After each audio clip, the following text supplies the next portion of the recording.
And you mentioned empathy specifically.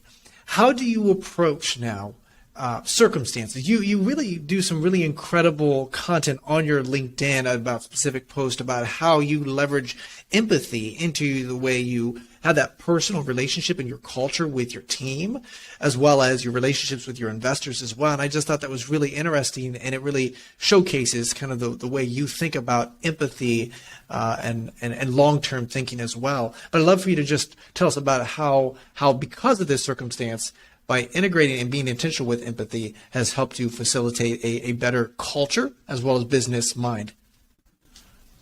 Yeah, this manifests in a few practical ways. I have team members who lost loved ones since Travis passed away.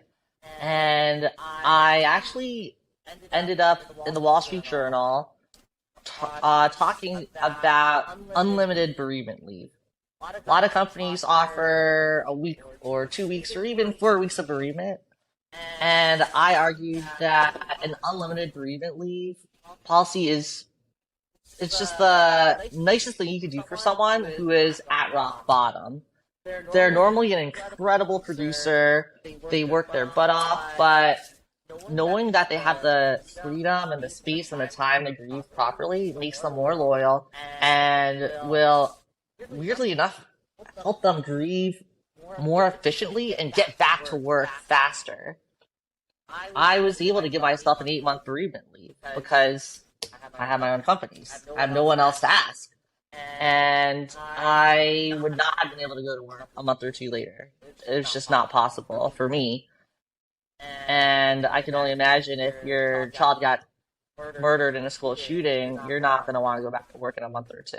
You're going to do whatever will make you happy, whether it's see your friends or walk around the park. In my case, I got a little puppy, and we spent a lot of time together, and I went to visit friends in Hawaii. I went to visit my parents in New York. It's kind of like a mini sabbatical in a way. And so I try to understand where my team members were coming from. I had someone else who was just super burned out after slogging away on her business for the past 7 years, and she was coming over to work with me. And the first few months were great, but she's like, "Look, I'm just totally burned out. I'm fried. I don't know what to do."